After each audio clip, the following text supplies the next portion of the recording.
Shalom, shalom, everybody. Welcome back to another episode of the Pulse of Israel here in our eternal and ancestral homeland, the land of Israel, in our eternal, beautiful, biblical Judean hills.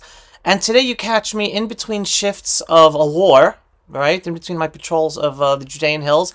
And we're actually in my barracks, right? I am with a very, very special guest. He is an author of a book called Deceit of an Ally. This is Bruce Brill, and the book has also been translated into Hebrew. So anyone, you're going to want to purchase this book. So we're going to have the links up so you can purchase either in English or in Hebrew. This interview is so important, and thank God we were able to do this even though we are in the middle of the war. And Bruce came here to my barracks. And believe it or not, this is not a regular barracks, right, Bruce? What would you say this room looks like? I don't know. I was in the American Army, and I've never seen anything like this. So, because 300,000 Israeli reserve soldiers not just were called up, but more than were called up came to the call in order to serve in this war. The Israeli army doesn't have enough barracks or bases around the country to house all the soldiers. Right. So you're talking about plenty of communities in Judea and Samaria specifically that have turned public buildings into temporary barracks for the war effort. Right. So you are right now in an exercise room of a retiree exercise center here in the town of Efrat in the Judean hills. But enough about the war and where we're sitting. I just think that gives a little context for why things look a little weird behind us. But it brings people into the fact, like, we, the Jewish people, are at war right now. And here you're talking to a soldier serving in the war, continuing to do my job and keeping you informed of the war effort and everything going on affecting Israel, the Jewish people, and the freedom-loving world, and taking advantage of an opportunity to interview Bruce Brill, the author of this very, very important book. Why are you going to want to purchase this book? Well, now you're going to find out. Bruce, please tell us your history and why you wrote your book. Okay. Well, we have to go back in time, back to the 1970s, where I had gone through college on Long Island and was teaching in a low socioeconomic area on Long Island. And this was the early 70s, and the Vietnam War was in full swing at that time. And Uncle Sam was looking for more warm bodies to send to the jungles of Vietnam. And what Uncle Sam did was he instituted a draft lottery. And I won that lottery. Won, quote unquote. Yes. And so my occupational deferment from the draft was no longer of any consequence because I won the lottery. So knowing that I'd be going, I took a battery of exams, pre-enlistment exams, to find out what I'd be qualified to do, and hopefully one of those areas would keep me out of the jungles of Vietnam. And I aced the ALAT test. Now in the American Army, there's a lot of acronyms, and ALAT stood for Army Language Aptitude Test. And I aced it. And because I aced it, they gave me my choice of what language I would like to study. Chinese, Laotian, Cambodian, Vietnamese, Arabic. Thank you, I'll take Arabic. Oh, wow. And so I was trained in Arabic, 47-week course, at Dillywick, another acronym, Defense Language Institute, West Coast. And we had 6 hours a day of classroom study.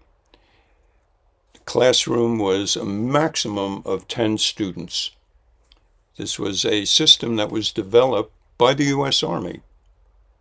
We in Israel pat ourselves on the back when we talk about the Ulpan program. Right. To teach new immigrants Hebrew. But the Ulpan program was actually copied from the United States Army. Wow. From World War II, where they took a farm boy from Iowa or a city boy from wherever, to train them in Japanese. And so the system worked. And that's what we were trained in, Arabic, and then sent to security training in Goodfellow Air Force Base in Texas, San Angelo, Texas, and then to our permanent duty stations. And my permanent duty station was no such agency, namely NSA. We used to joke back then because NSA kept such a low profile that almost nobody heard of NSA.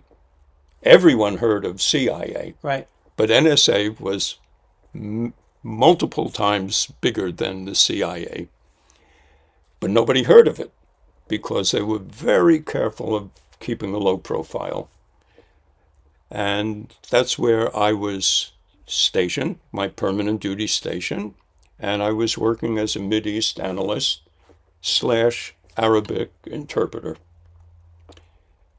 And this was in 1971, 72, Arabic language school, and then 72 through 74 at NSA in Fort Meade, Maryland.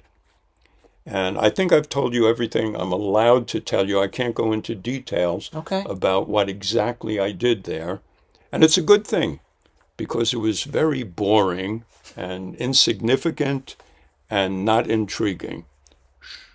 Now we're going to get to the intriguing stuff that obviously Bruce is able to talk about because he wrote about it in the book Deceit of an Ally. And I guess you can start getting into who's the ally? Who you were working for the NSA, the U.S. military during the time of the Yom Kippur War, right? And before the Yom Kippur War. What deceit are you referring to, and did you write about it in your book? Okay, so first of all, I want to just show the viewers this, that it was approved for publication by the Pentagon. And it has the unique distinction Approved by the Pentagon. Of being approved by the Pentagon twice. And I'll explain later why twice. Okay. Right, so again, this book is not fiction. It's true. Okay, this what you're about to hear is Bruce's own experience, verified by the Pentagon and giving approval to write about and publicize. Right, not only approved, but it was approved under two conditions. One is that I redact what they require to redact, and the other was that I would not add one word of new content. And it makes sense. And for example, redactions. This is in the Hebrew version, but it's also in the English version. Yeah. It's also throughout the book there are redactions like that. Anyway, I'll explain why it was reviewed and approved twice later on.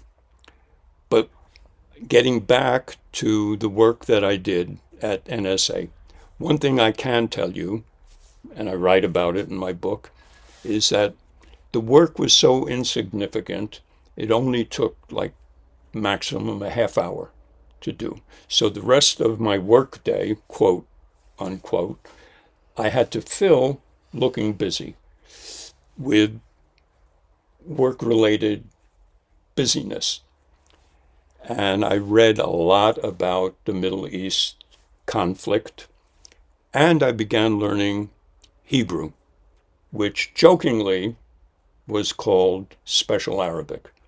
But back in the 1960s, it was not jokingly called Special Arabic. It was required by Hebrew linguists to say that they were Special Arabic linguists.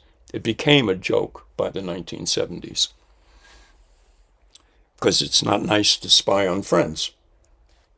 It's not exactly spying. What we were doing was collecting information.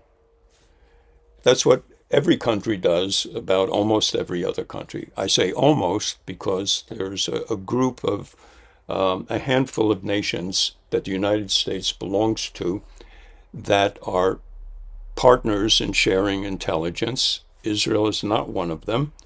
It includes Canada, Britain, Australia, and New Zealand. Those are the nations that share intelligence. There are certain agreements between the United States and Israel about what kinds of intelligence can and should be shared amongst allies. Allies, right. Good word. Thank you for helping me find the exact proper word. And that's why my title is a little bit problematic, Deceit of an Ally, because it sounds un-American. It sounds anti-American, but it's not. If anything, it's anti-American. And what I mean by that is during my time in NSA, I discovered that there are rooms that were off limits to me because I was a Jew. Wow. That's un-American.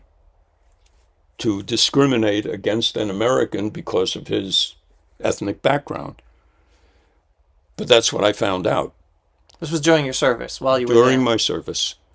I have to give a little bit background how I found out. How does a Jew find out about rooms that are off limits to you in NSA that are not only off limits to me, but are kept secret from me?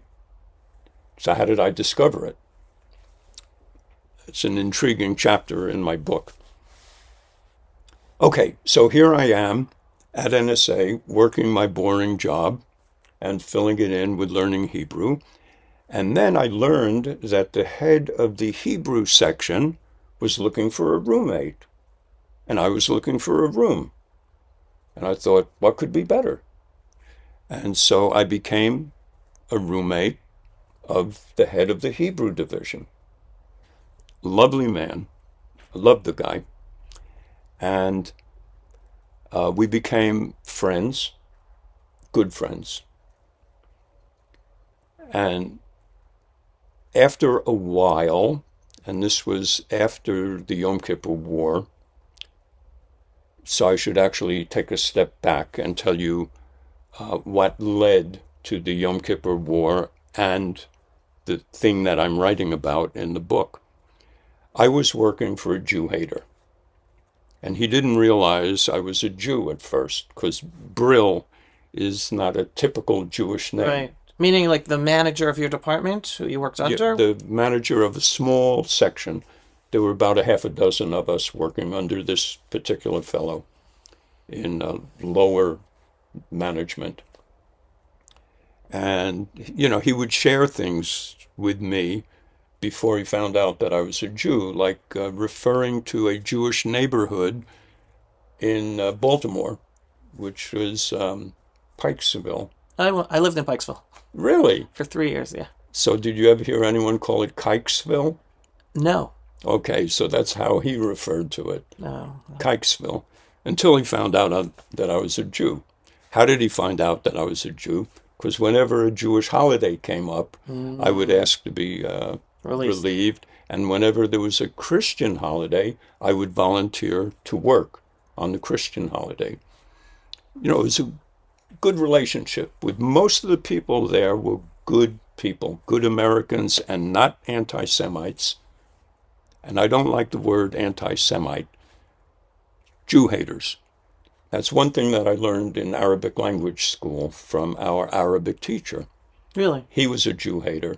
And he says, how can we be anti-Semitic? We are Semites ourselves. Right. And that was a good lesson. Right.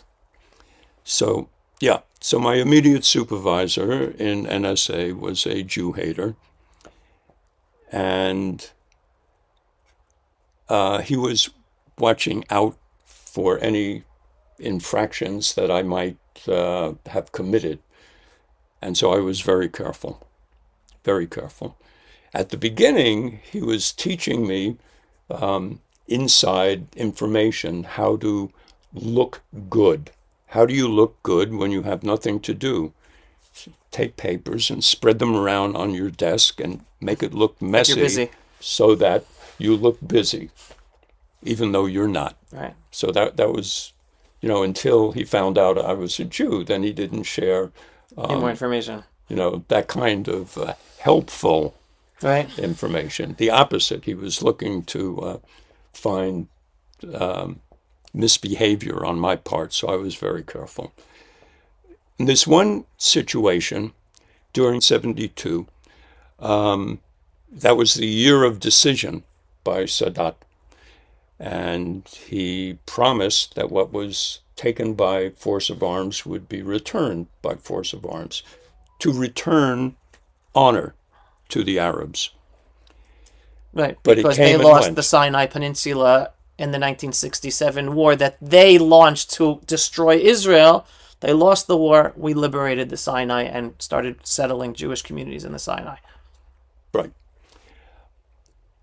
So what happened was in January and February, and then in May again, there were Arab army maneuvers that looked like they could be threatening, and Israel called up reserves, and they were false alarms in the end. But on the 4th of October, 1972. 1973 now, I had arranged for treatment on a bad neck that I had, and I was getting regular treatments for the neck at the NSA clinic. And I had a treatment that I scheduled purposely for Thursday afternoon at 2 o'clock so that I could take off from work early and beat the traffic through the Baltimore Tunnel so I could get up to New York for the Yom Kippur weekend. Yom Kippur fell on a Saturday. And I think Monday might have been Columbus Day or some American holiday. So it was like a nice long weekend that I was getting a head start on. So I had this treatment where they lie you down on a cot, very similar to any of these cots around here, and put a warm salt pack on my neck, and invariably I'd fall asleep, just like I did that day, October 4th, between 2 and 2:30. And the nurse comes and wakes me up. Specialist Brill, you have a phone call at the desk. I go to the desk. I pick up the black receiver. The color will be important. And it's my supervisor on the other end. And he says, "You're planning to go home, right?" I said, "Yeah, I cleared it with you." So he said, "Don't even think about it, because the beep hits the fan on Saturday, and if you go home, I'll be calling your young ass right back down To base. to your job." And actually, on the first day of the Yom Kippur War, I was working as a kashav, a monitor, Listener. Yeah, because I was able to gist Hebrew and Arabic. So they put me receiving real-time live communication from the battlefront, and anything with military content I would record. And then the recordings would be sent for transcriptions, and then the transcriptions are sent for translations, and then the translations are analyzed and summarized and sent to whoever has a need to know. And we're still recording, right? Okay. So on the first day of the Yom Kippur War, among other communications, I pick up an Israeli soldier on the Bar-Lev line. This is a string of fortifications on the east bank of the Suez Canal. He calls home to his mother on the outskirts of Jerusalem, probably, and I'm listening in on their conversation. And I was traumatized and surprised that they were surprised. How didn't we get the information to our Israeli friends in time? That's what I thought. In time. I gave the benefit of the doubt. Meaning because you were updated by your supervisor saying the 2 days bleep is before. going to hit the fan on Saturday, understanding that a war was going to break out? Yeah, for sure. Good that you asked that question. So I asked him, because we had these false alarms in the months before. Right. I said, it's probably a false alarm again. And he said, no, this time the beep hits the fan on Saturday, and this is a val, meaning no doubt. So your supervisor knew the Yom Kippur War was going to break out. Before I did. Before you did. He says, no doubt it's going to happen, 100%, it's not a false alarm. And you were surprised that the Israeli soldier on the front line, before the war, or during the war already started? First day of the war. I mean, the first day of the war, was surprised that war broke out, that they were being attacked. Right. Because you just assumed, wait a second, if I knew about it days before... How come he didn't? Right. If the U.S. Intelligence, NSA, knew about it days before, how come the Israeli soldiers didn't know about it when they were attacked? And again, they were surprise attacked. Egypt, on a surprise attacked them. Exactly. So this is a picture of me, quote unquote. It's actually my youngest son. Oh, really? Wearing my army uniform, and he went into trepidation when I asked him to shave off his beard and just leave a mustache to look like you, so he could look like me. But he's a new, improved version of me. So getting back to it, so you were there listening, and you were surprised to hear that the Israeli soldier was surprised that war broke out. Right. So why did I show the picture of my son in my army uniform from 50 years ago? Because I looked down at my uniform and I said, oh my God, I'm wearing the wrong uniform. And I became a Zionist at that moment. And wow. I promised myself that I would come to Israel. It was like a critical moment. What made you make that split-second decision right then and there? What did you internalize at that moment? Because it seemed like maybe something smelled, but I didn't know. I gave the benefit of the doubt that somehow somebody along the way foot dragged and didn't get the intelligence to our friends on the other side of the planet. It bothered me for a long, long time, because I did come to Israel as soon as I got my honorable discharge from the American Army. Soon after, I came to Israel. I'll tell you why soon after. It's like a parenthetical thing. We got an early out, and I put my uniform on the day after I got out, and I went down to Andrews Air Force Base and caught some military hops out to the West Coast. And then I went and visited some friends that were my Army buddies in the U.S. Army, in California and in Colorado, and then came back to Washington, D.C., and competed in the nationwide fiddle contest in Washington. I think it was the first time that it was ever held in Washington. And this is totally unrelated to the book, and this story is not in the book. I tied for first place in most unique fiddle style, okay, which is kind of a dubious right. Pat on the back. And then came to Israel. Then came to Israel right away after the fiddle contest. But before you were opened up to realize that American intelligence knew that the Yom Kippur War was going to break out and did not tell Israel, you were not planning on ever moving to Israel? I was not a Zionist. It never occurred to me to move to a foreign country. You were an American until that point. Yeah. And all of a sudden the switch in your head. I wasn't an American Jew. I was a Jewish American. Right.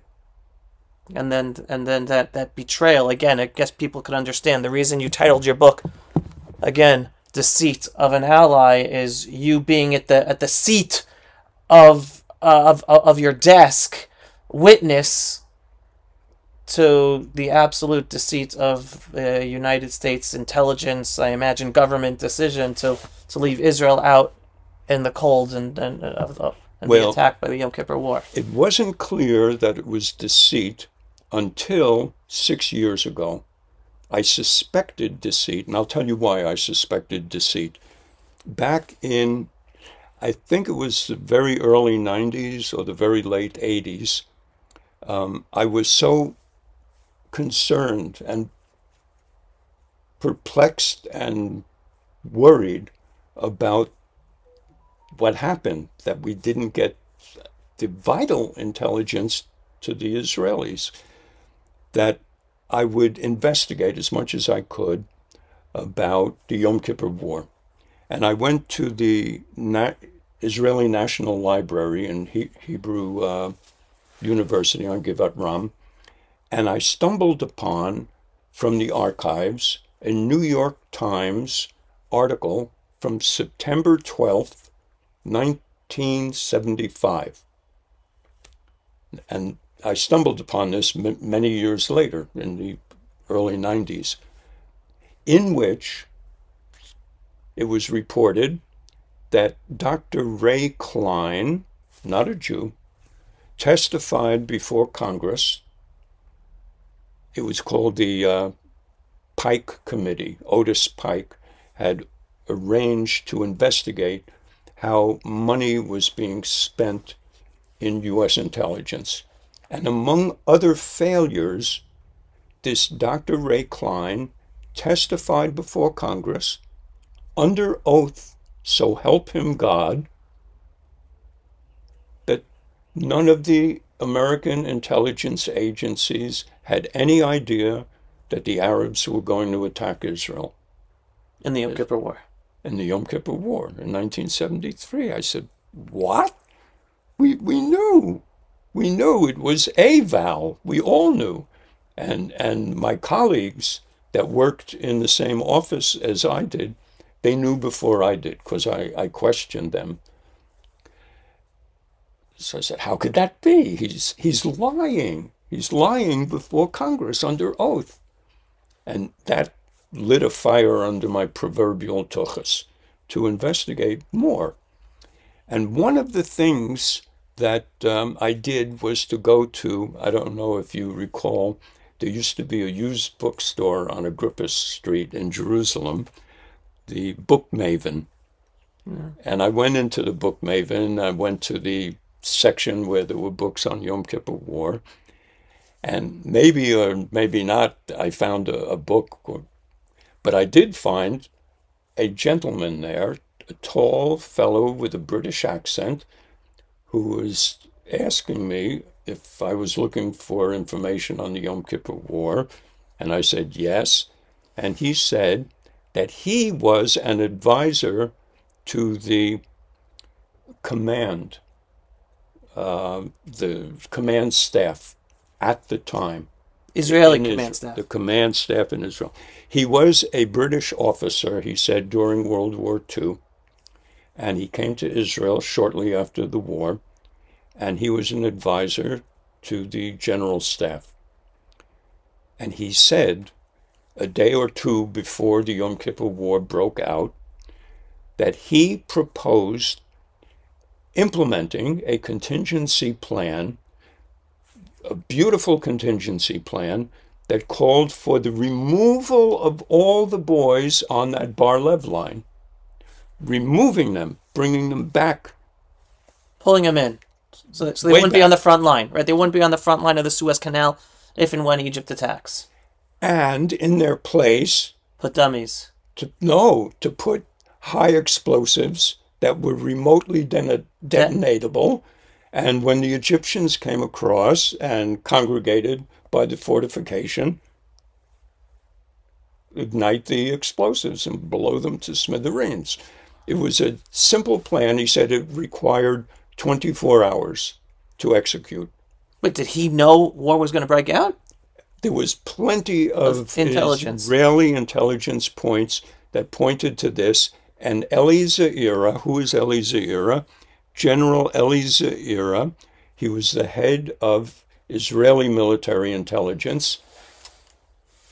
He poo-pooed him with a hand Right, the motion official like that. story in Israel is that there was enough intelligence at the time warning with ringing bells the high command that war was going to break out, but all the intelligence information was ignored and everyone said, no, there won't be war. And I believe the reason it was ignored was, and I couldn't prove this until I actually met the man, was that this Eli Ze'ira poo-pooed his own intelligence.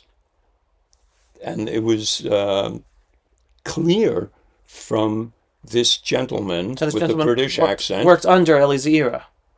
He was an advisor to the command staff. Got it. And he was poo-pooed by Eli Ze'ira. So I imagine that Eli Ze'ira might have also poo-pooed his own intelligence. Right. So again, I'm putting this all together. So for people to understand, so days before the Yom Kippur War, Israel had the intelligence that a war might break out. Israeli intelligence leaders and also the political echelon basically said, no, war won't break out because, again, part of the official story is they were warned war might break out, therefore call up the reserves to be ready if war does break out. And the political echelon at the time, and Golda Meir was the prime minister at the time, Moshe Dayan was defense minister at the time, they decided, no calling up reserves. We're not believing the intelligence that war is going to break out. At this same time, we're now hearing from Bruce that he, a witness, knows that the American intelligence agencies knew war was going to break out. So then the question is, did they tell Israel or did they not tell Israel? Right. So that's the big question. And when? When and if. And so the only man that could actually answer that question was Eli Ze'ira. Now, 6 years ago, he was 89, close to 90 years old, and I'm thinking to myself, the only way that I can resolve this in my own mind is to actually meet the man. And I took a deep breath, picked up the phone, and told him that I worked for American intelligence in what's called G6. This is that focused on the Middle East. And I have something that might be of interest for you to hear. What year is this? This was 2018. Okay, not that long ago. 2018, July 4th. Oh, wow. I remember the date because he asked me when he was, at that time, he was going overseas and he was coming back in early July. 90 years old, still traveling. Right. And so I picked July 4th. And then he invited me back to his home 8 days later. So 4 plus 8. 12. All right, so we're waiting again. with bated breath. What was his answer to your question? Okay. So I told him my story, and he listened very graciously and interestedly. And then I asked him what was on my mind. I said, Golda Meir and Moshe Dayan and you talk about the intelligence failure, and that even foreign friends' intelligence services also did not predict that the Arabs were going to attack. And I asked him, were those friends the Americans? I knew the answer to that. I mean, who else would be in touch with the Israelis? And he closed his mouth and closed his eyes and answered me like this.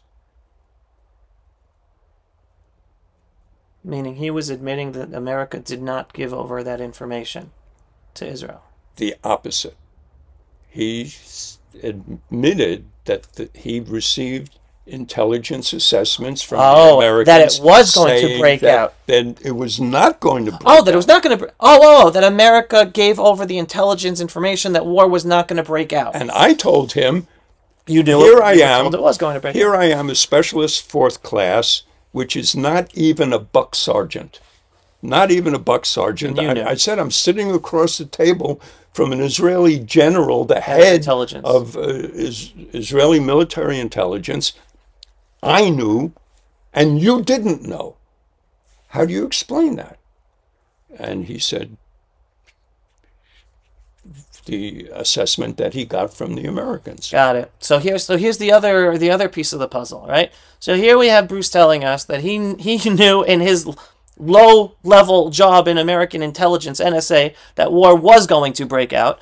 The head of Israeli intelligence at the time tells him in 2018 that America told Israel war was not going to break out against the intelligence they knew and they told you.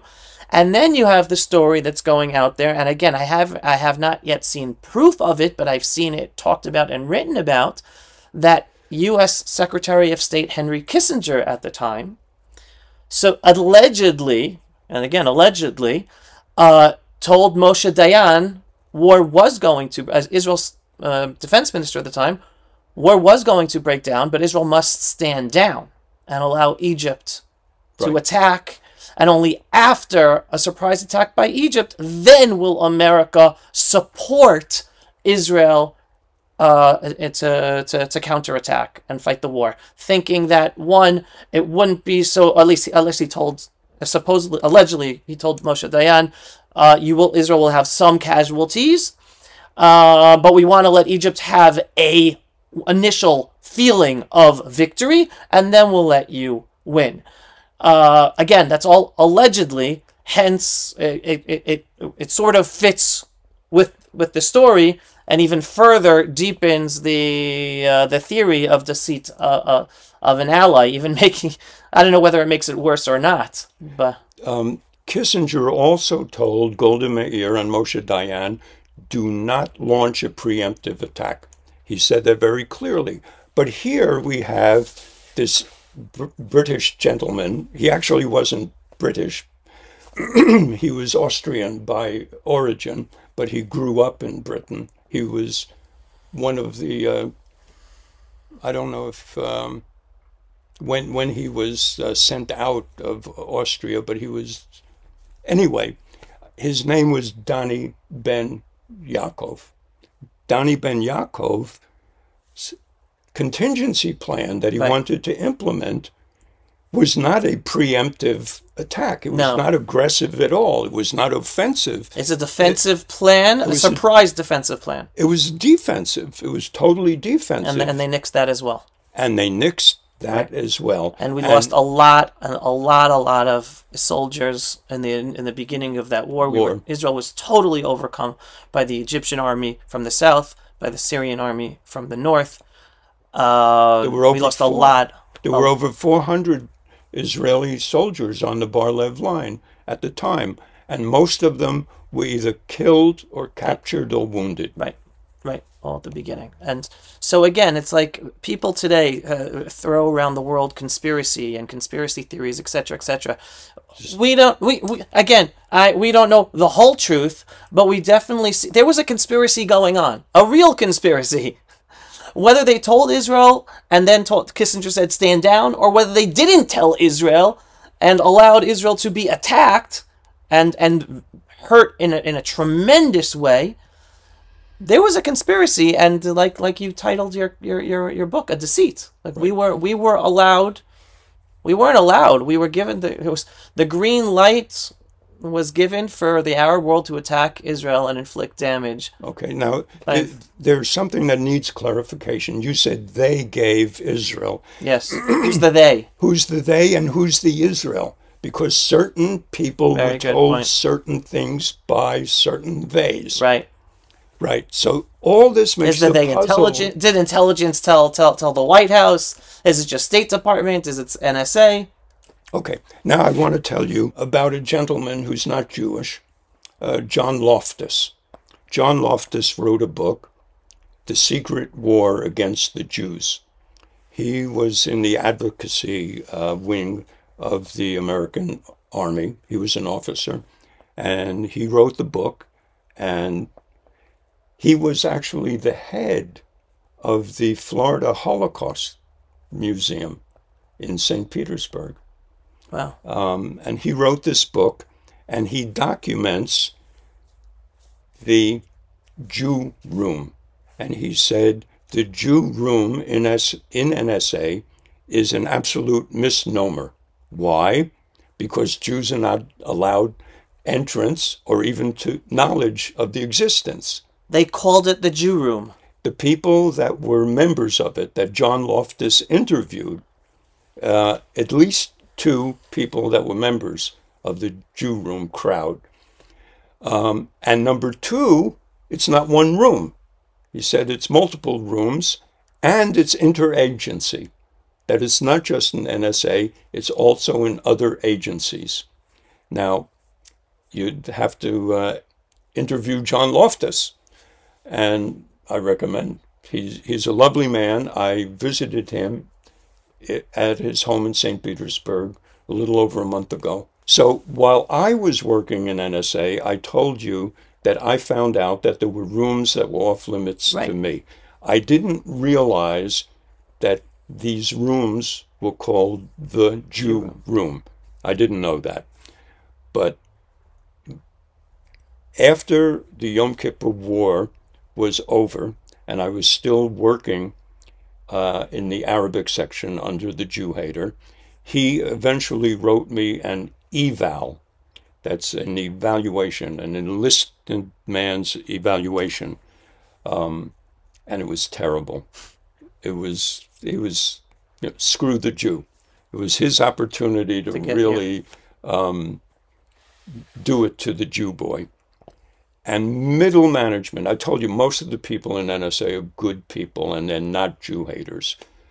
They saw that this guy, I can mention him by first name, but I can't mention his full name, Mike G, was screwing the Jew boy. And I think I might have been the only Jew in uniform. I mean, I never bothered to do a survey, but I think I was the only Jew in uniform in G6. There were Jews in the Hebrew section, I'll tell you about that. So middle management saw that something was wrong. And there was one black fellow that was in middle management, and he was super sensitive to discrimination against a minority. And he arranged, I believe, he never took credit for it, but I believe he arranged for a top sergeant in the Air Force to come to my rescue. He outranked this civilian, Mike G., and he was able to write an evaluation report on me that superseded the bad one and replaced it, totally replaced it, so it was removed from my record. If I knew that I'd be writing a book about this 45 years later, I would have saved that bad eval. But I think I probably burned it and flushed it down the toilet.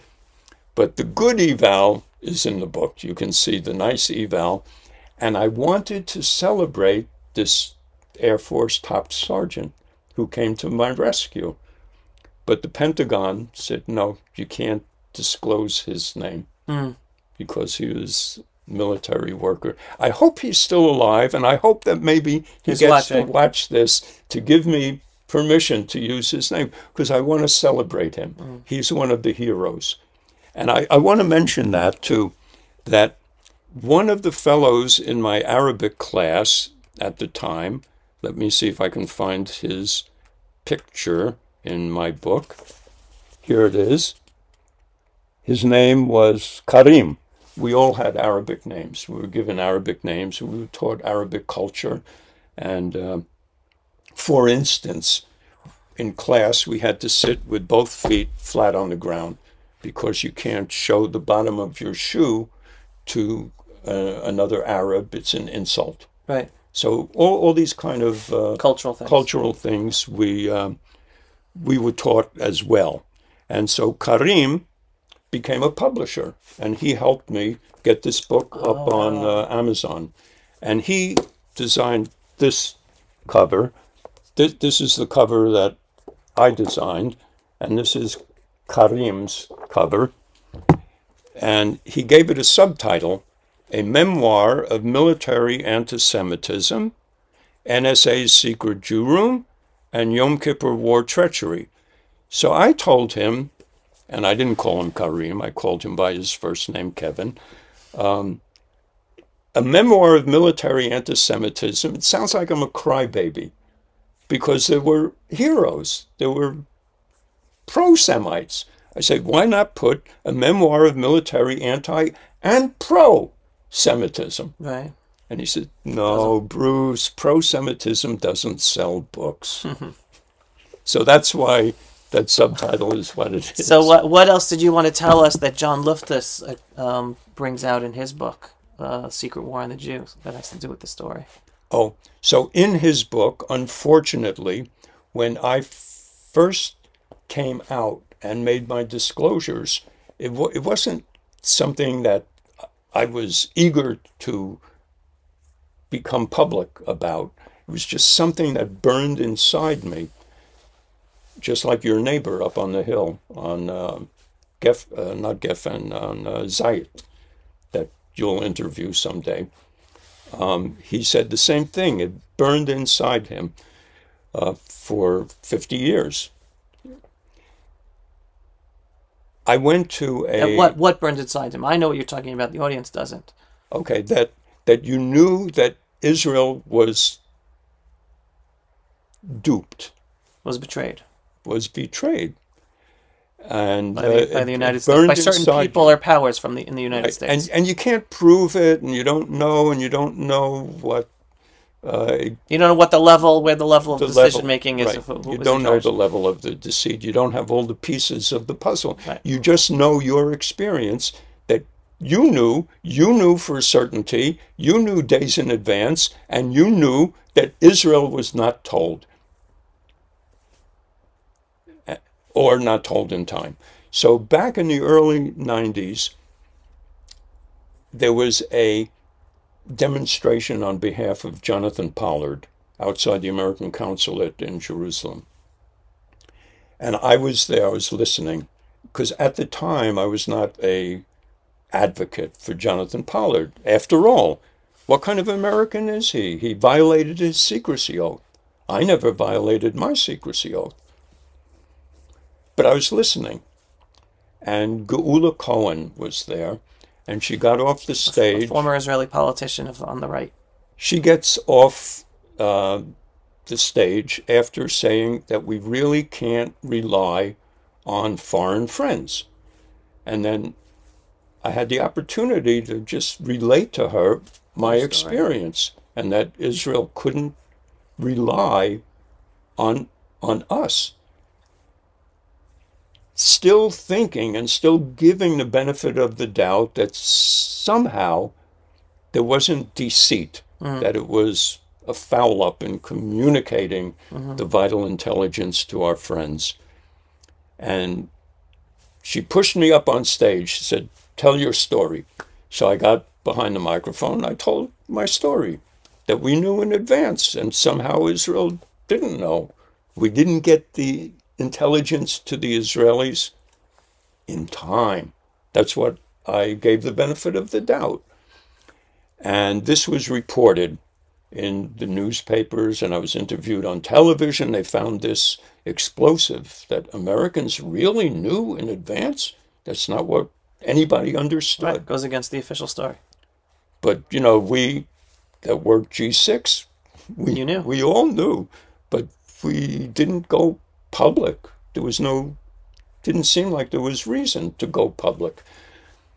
Anyway, at that time, John Loftus was writing his book, and it was reported in the Jerusalem Post that Bruce Brill knew 30 some odd hours in advance, and somehow the intelligence wasn't reported to the Israelis in time. And that's what John Loftus picked up from the Jerusalem Post and put in his book. And it still bothered me, especially after reading the testimony of Dr. Ray Klein before the Congressional Investigation Committee, where he lied. So now as I said, it lit a fire under my proverbial toches. And that coupled with what happened with Jonathan Pollard, and now I'm out in public because the newspapers interviewed me and the television interviewed me. And I even wrote an article for the Jerusalem Post. So that's when I decided 6 years ago that I have to get to the bottom of it by contacting Eli Zaira. And I told you what happened. Did you ever meet Jonathan Pollard and talk to him? Here in Israel, yes, several times. Several times. And was that enlightening in terms of sharing? He also worked for the NSA. no, he didn't. Oh, he didn't work for the NSA? No, he worked for Naval Intelligence. Oh, Naval Intelligence. I knew there was an N in there. Okay, Naval Intelligence. Okay, so anything that came out of that further gave clarity to the Yom Kippur story, or no, that was just more about his personal story? He came a dozen years after me, but I'll tell you this. One of the students in my Arabic language class in Dillywick was the best Arabic student. And to make a long story short, he found himself in Mexico City and he was running out of money. He wanted to immerse himself in the Spanish language before he went into the army. Mm-hmm. And he found out that there was some kind of program in Cuba where you work half a day and you have language training half a day on a commune. And so he went into the Cuban embassy in Mexico City. He got some brochures about this program, but he never went on it. Now, during his BI, another acronym, background investigation, before getting your security clearance, right, he was asked if he ever had any contact with a communist official. Right. And he didn't want to make trouble for himself. So he said he no. could have said, yeah, I walked into the Embassy. Cuban embassy and I walked out with some brochures. But he thought it would be less problematic if he just answered no. They knew that he walked into the Cuban embassy in Mexico City. They caught him in a lie. Wow. However small the lie was, and he didn't get his security clearance. So he never came with us to Goodfellow Air Force Base for security training because he didn't get his security clearance. He was sent to a place called Fort Huachuca, I think in New Mexico, in a real hole. And why am I mentioning him? Because security is so careful. They're so careful about security. Now, when I was ending my tour of duty, there was a possibility to go through a conversion process. Don't get upset. It has nothing to do with religion.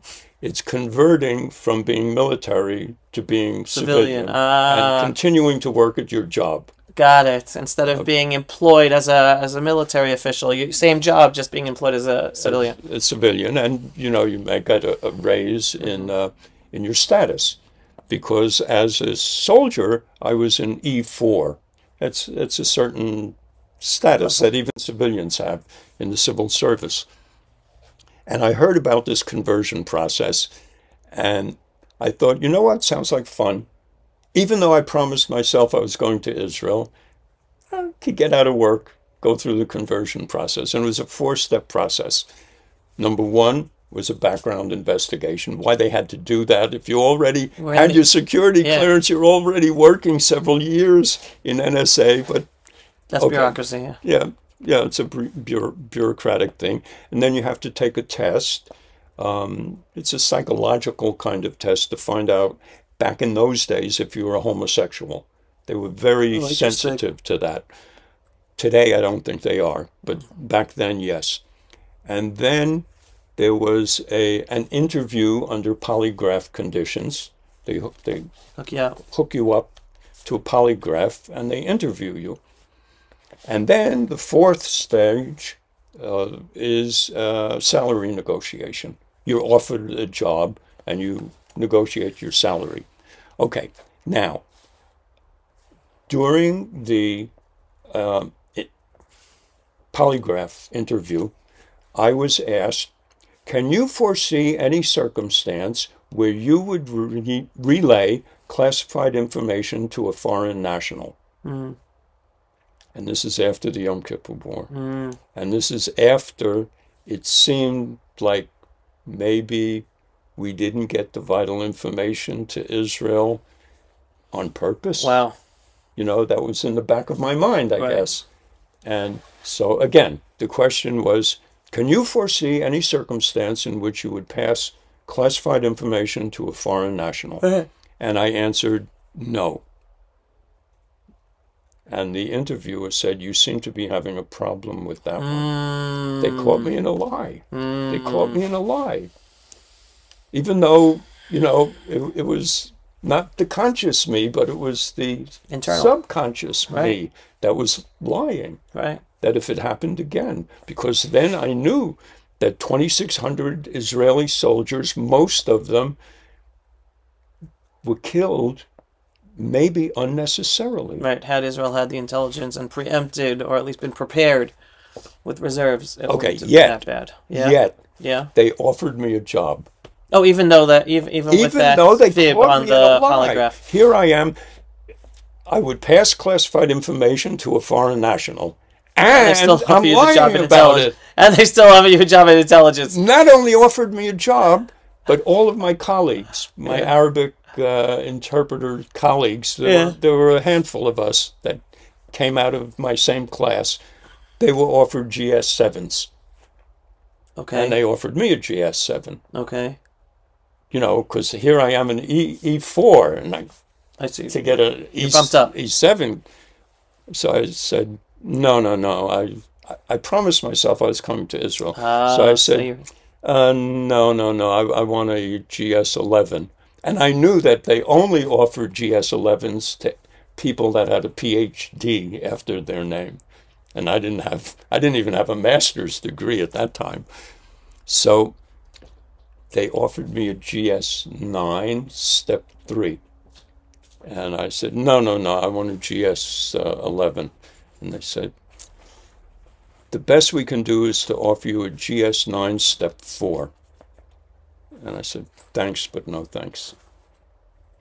Why did they want me?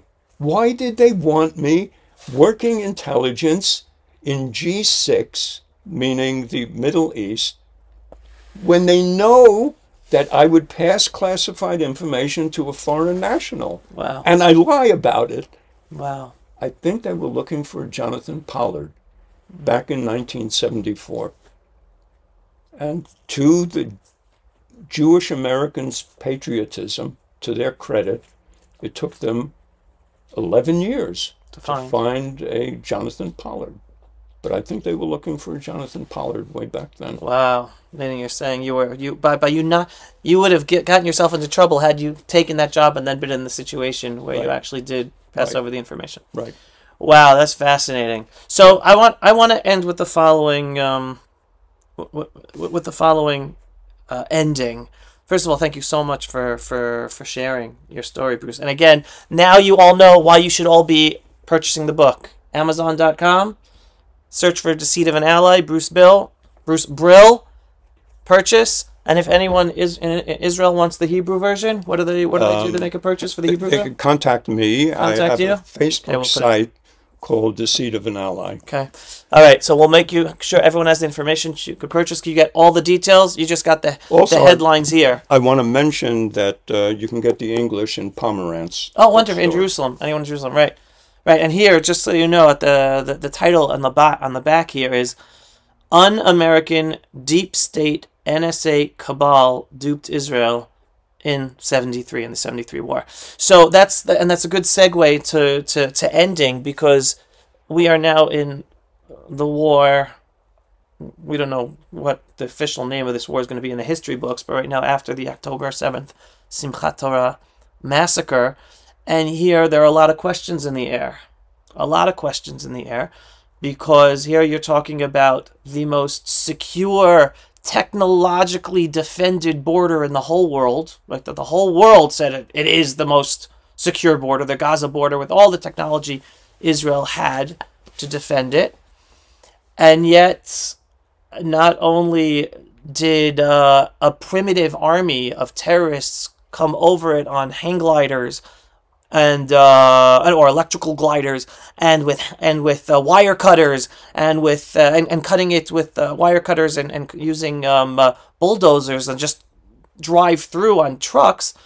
But it took the army 7-8 hours to organize and go down south as an army. I mean, some individual units were there, and the miracle is that individual Jews, without any call from the army, drove down there. They're the ones who provided the miracle in ending the massacre to be as little as it was. It could have been into the tens of thousands, had hundreds of individual heroic King David-like Jews not driven down there and fought Hamas face to face.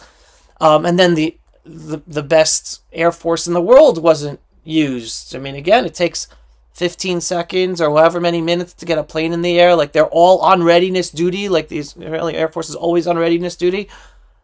They couldn't get there in time to stop the terrorists from running in. They have all this information. They had years of intelligence. With each day, we're getting more and more intelligence. The Army intelligence had knew about all the intelligence, that they had the plan, exactly what they were going to do. A lot of questions are up there. And then, did you want to add? I want to add two things. Yeah, sure. Number one, I said that the book was reviewed twice and approved twice by the Pentagon. So their conditions, one of their conditions was that I can't add one word of new content to the book. Right. So on June 6th, 2021, released from the IDF archives was a protocol of Moshe Dayan from October 7th, 1973, a day after the war began, in which he says in this protocol that he received an American intelligence assessment 12 hours before the attacks began, saying the Arabs are not going to attack, completely confirming what Eliezer Era confided in me. That's number one. So I wanted to include that. Number two was I found out Shmulik Pfefferman was working as a kashav, monitoring Syrian military communication, and he received 3 intelligence points that confirmed that they were going to attack the next day.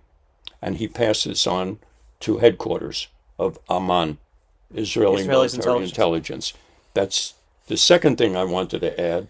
And the third thing I wanted to add is that I met a neighbor of yours before he became a neighbor of yours. I met him, I'll make the long story short, it's a very piquant story, but I met him here in Israel at my sister's in Tekoa, and he mentioned that he was in the American Army from 71 to 74, just like me. And who did you work for? He was in USASA, United States Army Security Agency, and he worked for NSA. How come I didn't ever see you? He was out in the field. And he was in Germany. I can't mention the name of the site in Germany because it had to be redacted. But he knew that earlier in the year, in February and in May, there were false alarms, but in October, it was for real. He also knew a war was going to break out. Definitely, and his whole group was transferred to another site in Italy to be ready for the war that was going to happen, definitely. On Yom Kippur in Israel. And he asked his supervisor, we're sharing this with our Israeli allies. And his supervisor answered, it's not your job to ask that question. So he knew that it wasn't being shared. And during the war, the intelligence that they were gathering out in the field was being passed to us. He asked his supervisor the same question. We're sharing this real-time intelligence with our Israeli friends. Same answer. So it troubled him. And he got discharged with an honorable discharge from the American Army, went back to his home in Texas, converted to Judaism, made Aliyah to Israel, And married my parents' neighbor. And married your parents' neighbor, who's And a widow of my best friend. Right, and Israel. I'm going to be having that interview in the near future as well. Right. So these three things I wanted to include in my book. Right. So I had to send it back to the Pentagon and have them review it a second time. Got it. And that's why it was reviewed twice. Got it. So those three things were added. Yeah. Yeah, they're in. Right. So again, bringing up, so that just further adds, again, so here we know that conspiracies happen. Sometimes they might just be theories, but they are conspiracies that take place. Yeah, this happened. This is not a theory. It's not a theory. It happened. And then hence we are waiting to the day that we all get to the bottom of what happened on October 7th. And as someone who is familiar enough with government and with intelligence agencies, I know not necessarily to trust the official investigation conclusions. Look, I told you that the representative of the U.S. intelligence agencies that testified before Congress lied to Congress. Lied. I mean, we knew the capabilities of NSA are unimaginable, and I would doubt that my friends in NSA didn't know what Hamas was planning. I doubt it. I strongly doubt it. I have no proof. I'm not there. Well, if Israel knew about it, NSA knew about it. Probably. Is that a good assumption? Right. And I want to mention that Eli Ze'ira was not stupid by relying on American assessments over his own intelligence. Right. He was not stupid. Eli Ze'ira is anything but stupid. And he was smart to do that. Why? Because American intelligence resources then were multiple times stronger than Israel's. And so if he discounted his own Israeli intelligence and went with American intelligence assessment, he was doing a smart thing. I'll give you an example. Sure. I met a man with the same last name as mine. Shabtai Brill contacted me because I write my name with Gershayim.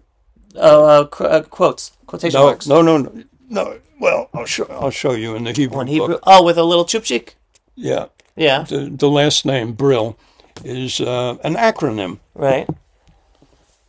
It's an acronym, Ben Rav Yehuda Leib. Anyway, so I wrote it on my two Danzahudas with the chupchik. Right. And so back in the day when there were telephone books, Shabtai Brill noticed that I wrote Brill with a chupchik.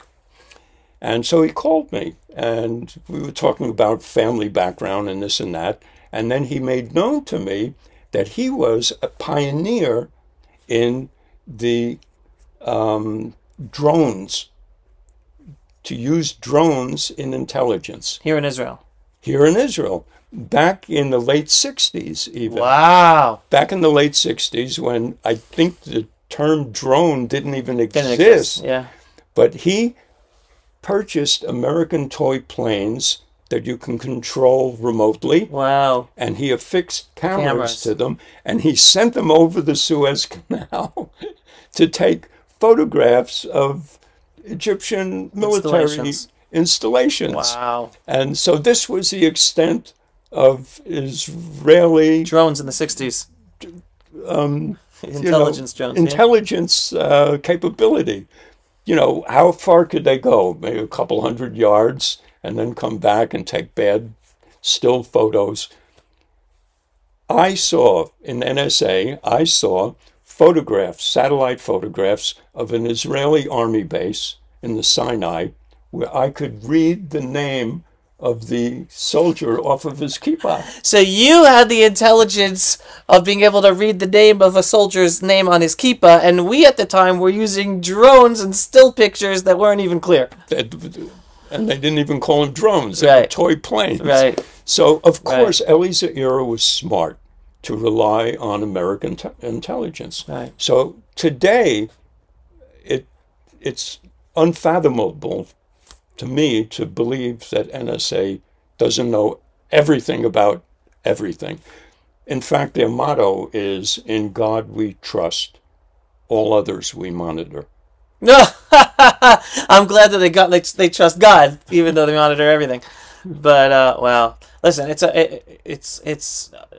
an unbelievable story. Thank you so much for sharing. And if anything, I want people to open their minds, because one thing I tell people is, like, everything you think you know, we know nothing. And what we read in the press, what we read about the news, even with what we're being told, even from the people we trust. I mean, and again, I'll give the benefit of the doubt.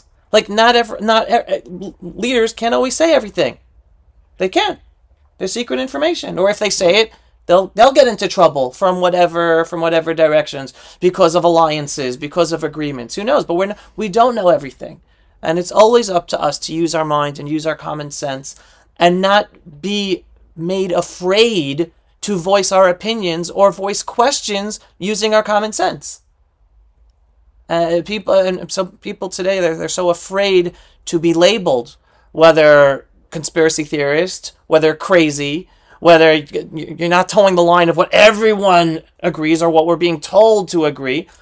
And I'm like, no, that's not what life's about. Life's about using your common sense and being true to yourself and to your own mind. Don't be socially bullied into stopping to think for yourself and voicing your own opinion. So I'm like that on all issues, especially when it comes to Israel. And hence, I've been vocal about my questions and vocal about the potential alleged theories of why things took place on October 7th. And one of the major pieces of information that I could be totally wrong, but what sticks out to me allows me to have some level of clarity, is that officially, the heads of Israeli intelligence had a meeting at 4:30 a.m. on October 7th morning, and about a warning that an attack was going to happen. And they did not escalate that to the government or to the prime minister to be able to make the decision to then give them orders of what to do or what not to do. And this follows years of evidence, of intelligence, not giving all information to elected officials, whether for political reasons or other reasons, thinking that they know better and they don't want to give information to the politicians. Politicians, they disagree with ideologically. You have a right-wing government, and you have many of the heads of the intelligence and the army who are left-wingers, even though privately. So we don't know what's going on. And at the end of the day, it's us little citizens who are paying the price for whether deceit, whether betrayal. We don't know. We don't know. And I don't know if you have a copyright on this, but I'm going to steal it from you. You said that I was in the seat of deceit, and I'm going to use that. Wow, that was a good one. Oh, please use it. I guess I'll use it as well. Anyway, Bruce, thank you so much for sharing your story. It was a pleasure meeting you, and I hope everyone is enlightened by hearing Bruce's personal story. Buy the book. Go to Amazon. The link's going to be down below for you to buy it. In Hebrew, we're going to put the information how to order it from Bruce as well.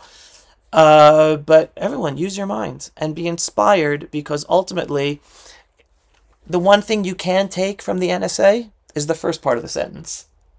In God we trust, right? Trust your own common sense. Trust God above. Understand we're all little pawns in a big game, whether in a game run by the one above, by God above, or pawns from our political leaders or media or whatever. We're all pawns. Look after yourself and your family, and strengthen your identity, and stick to the truth, and stand up for yourself, and stand up for your common sense, together with trusting the one above. We're going to get out of this. We're going to get out of all the craziness.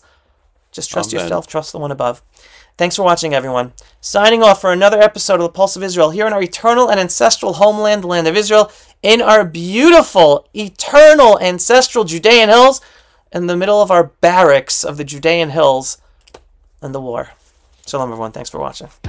Pulse of Israel, frontline videos from the Holy Land. Support our work by donating today.